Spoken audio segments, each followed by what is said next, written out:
Hey everyone, this is meteorologist Ben Price at the National Weather Service in Springfield, and welcome back to another Weather Unlock session.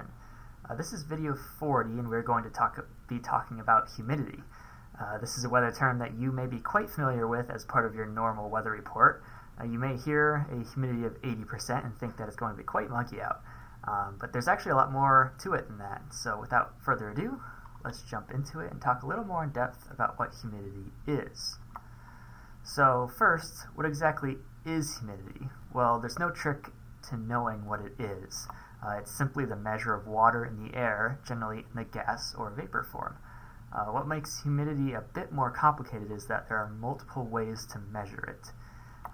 You all are probably most familiar with relative humidity and maybe dew point temperature, but there's also mixing ratio, specific humidity, wet bulb temperature, and equivalent potential temperature, among others. Generally, only meteorologists that take great care in forecasting need to know about these last four. So for this video, we're going to focus only on the first two, relative humidity and dew point. But first, a quick recap on what exactly is in our air so that we can explain what humidity is a bit easier.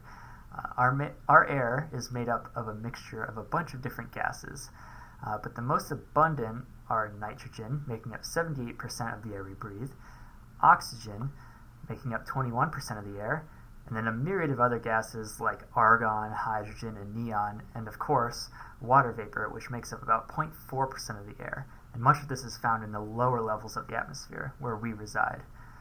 Now, air can only hold so many molecules for a given temperature, pressure, and density. When there's not enough room for these molecules, something has to exit the air. The most natural answer here is water vapor, since water is like the only molecule that can be in the vapor, liquid, and solid phases around the same temperatures. So the water vapor gas condenses out as a liquid as either cloud droplets or rain.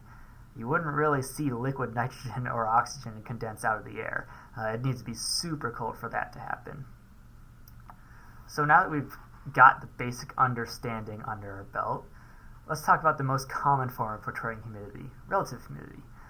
This measure is basically telling you the amount of water in the air as a percentage. This is why it's called relative humidity. It tells you the amount of water in the air versus how much water the air can actually hold. So 100% means that the air can hold no more water and it would have to be precipitating or forming clouds. There's a catch with this measurement though. It tells you nothing about the actual amount of water vapor in the air. So let's examine why that is exactly. So recall that at a given pressure, air contracts when it's cooled and then expands when it's warmed. So that means that the amount of water vapor a given volume of air can hold changes as the temperature changes. If the air warms, it can hold more water. If it cools, it can hold less water. So in other words, the relative humidity can change even if the actual specific amount of water vapor in the air remains completely the same. So imagine that the blue circle is the amount of water vapor in the given amount of air designated by the white circle. This would be a relative humidity of about 80%.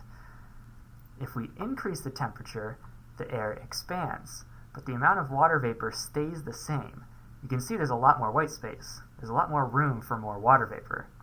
This drops the relative humidity to 60%.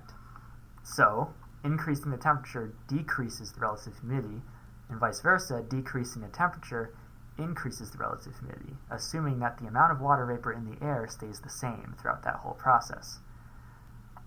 Why is this important though? Well, this means that as the day and night goes on, the relative humidity will always change, making it a fickle way to kind of measure the humidity. Since during the day, the temperature warms, relative humidity will decrease. And at night, since the temperature cools down, relative humidity will increase. This means that in the morning, the humidity will be pretty high, and in the afternoon, the humidity will be lower. Take a look at this graph here over the last few days of temperature in the blue line and relative humidity in the green line. You can easily see how the relative humidity is high here, while the temperature is low, and vice versa. When the temperature is high, the relative humidity is low. When temperature increases, that relative humidity decreases. And this is a cycle as the day goes on and the night comes in. So if you were to look at the weather report in the morning to see what the humidity was, it'd likely be pretty high, which would tell you little about what it would be in the afternoon as the temperature warms. So is there a better way to represent moisture content in the atmosphere? Well, in comes dew point, which is the purple line here. Notice how even though the dew point decreases constantly in this time frame, the relative humidity still changes drastically from day to night. Now the dew point temperature is a better representation of the actual specific amount of water vapor in the air. It is not completely relative to or dependent on the actual air temperature.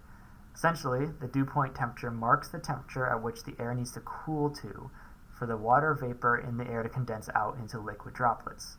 A lower dew point means drier air, because it means it needs to take a lot of cooling before water vapor can start condensing out as liquid. This also means that the dew point temperature is always lower than the air temperature, which we'll explain why further in another slide. But first, let's dive in a little bit more about how the dew point temperature works. Remember, the dew point marks the temperature at which air needs to cool to for water vapor to condense out as liquid. In this example, let's say we have an air temperature of 76 degrees. If our relative humidity is 70%, that means the air would need to cool to 66 degrees for that relative humidity to reach 100% and for clouds to start forming and precipitating. This means that 66 degrees is the dew point temperature. If we were to cool this temperature down to 69, the relative humidity increases to 90%, but the amount of water vapor, remember, this stays the same, so our dew point stays the same at 66. Then, if we cooled it all the way down to the dew point, our relative humidity becomes 100%. If we continue to cool, that water now needs to go somewhere, and it gets squeezed out, per se, as cloud droplets or rain. This concept also explains why it is usually drier in the winter than the summer. Colder air holds a less amount of water vapor than the warmer air. This is why a winter day at 70% relative humidity still feels drier than a summer day at 70% relative humidity.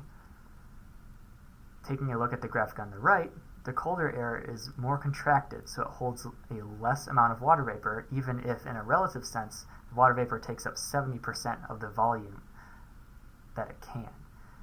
Increasing the temperature expands the air, meaning it can hold a lot more water vapor, so the amount of water vapor is a lot more in the summer, even if the humidity is still 70%. Of course, though, you don't only need to increase or decrease the temperature to change the humidity.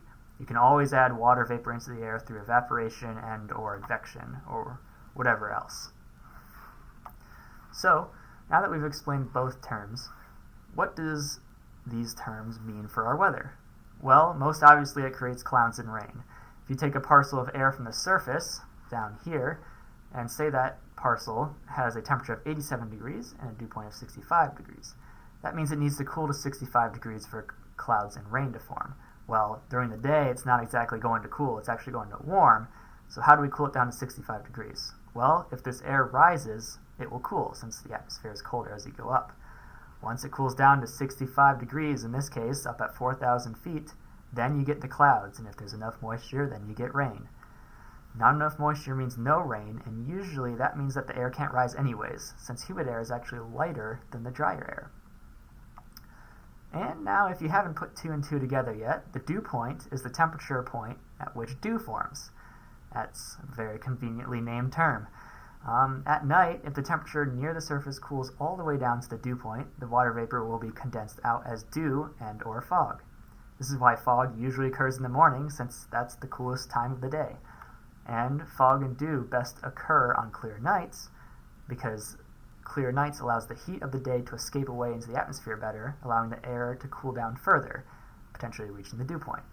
It is also best with calm winds, as strong winds would mix drier air, or it's the top of the atmosphere, down to the surface, and that would prevent fog from forming. And this is also why fog usually best occurs in valleys and other low-lying areas, since colder air will sink into the valley regions, giving it a better chance to reach that dew point. It also forms best around trees or lakes, where the dew point will be locally higher thanks to the water source from the leaves and the lakes. Lastly, humidity has a huge impact on heat-related impacts. A higher humidity means air can hold less water vapor. This means that when you sweat, it will be harder for the sweat to evaporate into the air since the air is already almost full of water. Since your sweat doesn't evaporate as efficiently, it makes it harder to stay cool. Because, fun fact, the reason you get cooler by sweating is solely because of the evaporation of the sweat off your skin. Evaporation takes heat away, or in scientific terms this is called an endothermic process. So the sweat evaporating takes heat away from your skin and cools you down. So if sweat is building up on you, it's not going to keep you cool. It needs to evaporate from you in order to cool you down. This is also why people like saying it's a dry heat if you start complaining about the desert heat, because even though it's really hot out, it's somewhat easier for your body to keep cool since the drier air evaporates your sweat much easier. Well, that's all for this session of Weather Unlocked. Thank you for listening, and I hope you were able to learn something today about humidity.